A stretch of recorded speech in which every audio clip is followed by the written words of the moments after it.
दोस्तों, आने वाले 5 अगस्त को अयोध्या में भव्य राम मंदिर के निर्माण की आधारशिला रखी जानी है। और इस आधारशिला रखने के काम में कई संगठन जुड़े हैं, मुख्य रूप से विश्व हिंदू परिषद और संघ परिवार के जुड़े हुए बाकी संगठन। इस कार्यक्रम को प्रधानमंत्री नरेंद्र मोदी भी अटेंड करेंगे, ऐसी लोगों को उम्मीद है। और ये जो मुहूर्त निकाला गया 5 अगस्त का, उसमें एक समस्या ये आ गई है कि जो लोग इस भूमि पूजन के कार्य से जुड़े हैं, उनमें कई लोग कोविड पॉजिटिव पाए गए हैं। तो अब ये इसका आधारशिला का क्या होगा, ये थोड़ी सोचने की बात है। पर इसी के साथ पूरे देश में और दुनिया में एक संदेश दिया गया है कि जब आधारशिला रखी जाए, उसके आसपास भगवान राम के नाम का जप किया जाए, कीर्तन किए जाएं और पूरे देश में एक माहौल खड़ा किया जाए। जहाँ एक तरफ ये बात चल रही है, दूसरी तरफ एक और बात भी चल रही है। और वो बात ये है कि जब से ये 1949 में वहाँ मूर्तियों को रखा गया था एक रात को किसी लोगों द्वारा, जिसका विरोध उस समय के प्रधानमंत्री पंडित जवाहरलाल नेहरू ने किया था। खैर, ये विवाद चलते चलते बहुत से मुद्दे सामने आए और जो इतिहासकार, ख़ास तौर से 25 इतिहासकार जो जेएनयू से थे, उन्होंने अपने पूरे अध्ययन में बताया कि उस समय वहाँ इस प्रकार की कोई नगरी नहीं थी और भगवान राम का जन्म जो हमारी माइथोलॉजी, हमारे पुराण से जुड़ा है, जो हमारे पुराण से जुड़ा है, उसका निश्चित सबूत देना मुश्किल है। पर खैर, दूसरी तरफ से एक स्ट्रॉन्ग मजबूत प्रोपोगंडा किया गया कि मुसलमान राजाओं ने हिंदुओं के मंदिरों को तोड़ा। और उसका एक ये उदाहरण है कि बाबर ने अयोध्या में भगवान राम के जन्म स्थान के मंदिर को तोड़कर वहाँ बाबरी मस्जिद गिराई और ये बाबरी मस्जिद हमारे देश के अपमान का एक प्रतीक है, इसलिए उसको तोड़ना ज़रूरी है। ये उनका आर्ग्यूमेंट था। इसी बीच जो तीसरी बात को नज़रअंदाज किया गया वो ये था कि बहुत सारे बुद्ध संगठनों ने कहा कि अयोध्या तो वास्तव में साकेत है, जिसे राजा प्रसन्नजीत ने स्थापित किया था और ये एक बुद्ध नगरी है। इसके कुछ प्रमाण अभी आए हैं और जब ये ज़मीन वीएचपी और इन संगठनों को दी गई, उस समय जब ज़मीन को समतल करने की प्रक्रिया चल रही थी, तो समतल करने की प्रक्रिया में कुछ मूर्तियाँ और अवशेष ऐसे मिले हैं जो ये इशारा करते हैं कि शायद यहाँ पहले बुद्ध विहार था। तो एक तरफ से ये बात चालू है, दूसरी तरफ से नेपाल के प्रधानमंत्री केपी शर्मा ओली ने बयान दिया कि असली अयोध्या तो नेपाल के बीरगंज शहर के पास है। खैर, बाद में उन्होंने ये भी स्पष्टीकरण दिया कि उनका उद्देश्य किसी की भावनाओं को दुखाना नहीं है, वगैरह वगैरह, पर यह बात भी उन्होंने कही। तो अब इस पर पहले भी कई बुद्ध संगठन, इन्होंने सुप्रीम कोर्ट में पीआईएल, पब्लिक इंटरेस्ट लिटिगेशन, डाला था कि भाई इसमें जो खुदाई हुई उसके अवशेष, उनको सुरक्षित रखा जाए और उसके आधार पे जो बुद्ध अवशेष हैं उसके आधार पर एक दूसरा स्मारक वहाँ बनाने की ज़रूरत है। पर सुप्रीम कोर्ट ने इसको खारिज कर दिया। और वैसे भी देखा जाए तो जो पूरा अयोध्या का जजमेंट आया, उस जजमेंट में मुख्य ध्यान ये रखा गया कि लोगों की भावनाएं कहती हैं कि वहाँ भगवान राम का जन्म हुआ और उसको एक आधार लेकर 2010 में इलाहाबाद कोर्ट ने फैसला दिया कि इस ज़मीन के 3 भाग होना चाहिए और 2 भाग हिंदू साइड को मिलना चाहिए, एक भाग जो उसकी मुस्लिम साइड है उसको मिलना चाहिए। पर इसका मुख्य आधार कोई न्यायिक डॉक्यूमेंट नहीं था, इसका आधार लोगों की भावनाओं को का आदर करने का था।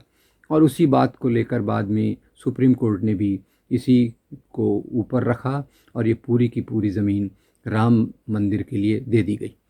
तो जब हम आज 21वीं शताब्दी में खड़े हैं, इतिहास को कैसे देखा जाए? क्योंकि भारत का मुख्य इतिहास अगर एक तरह से देखा जाए तो जैसे डॉक्टर अंबेडकर कहते हैं कि भारत के इतिहास का मुख्य अंतर्विरोध हिंदू वर्सेस मुसलमान नहीं है, भारत के मुख्य इतिहास का जो अंतर्विरोध है वो है बौद्ध धर्म के मूल्य और ब्राह्मणवाद। तो खैर ये दो तरीक़ों से हम इतिहास को देख सकते हैं।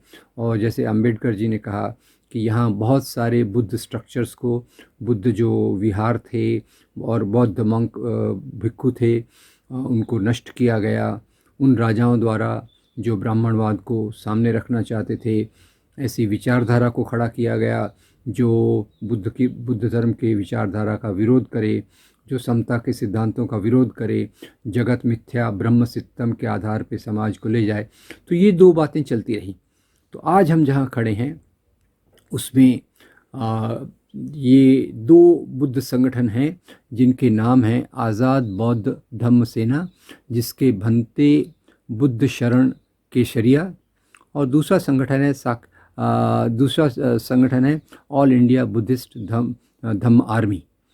इन्होंने एक साकेत मुक्ति आंदोलन शुरू किया है और इसके लिए ये हंगर स्ट्राइक पर भी वहाँ बैठे थे। और उन्होंने मांग रखी है कि यूनेस्को के तत्वाधान में यहाँ की खुदाई के जो अवशेष मिले हैं उसको सुरक्षित रखा जाए, और इसमें जो बुद्ध धर्म से जुड़े हुए अवशेष हैं उनके आधार पर अयोध्या में राम मंदिर तो बने, उससे उनका कोई विरोध नहीं है।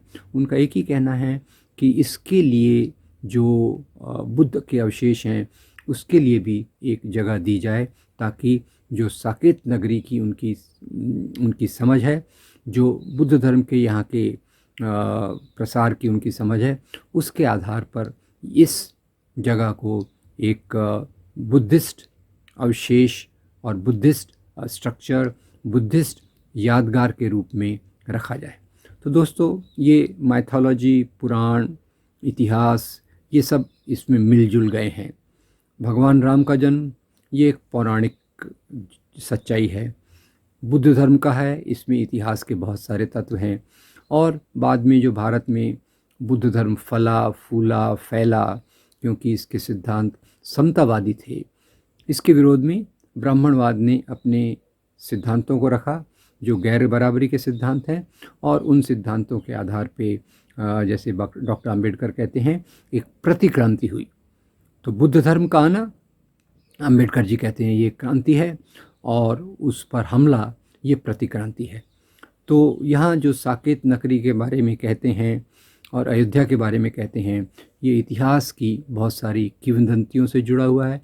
पर इतना कम से कम होना चाहिए कि वहाँ अभी ज़मीन को समतल करते समय जो अवशेष मिले हैं उनको संभाल के रखना चाहिए, और एक बुद्ध धर्म की धरोहर के रूप में उनका आदर करके उनको एक सम्मान के रूप में वहाँ प्रस्थापित करना चाहिए।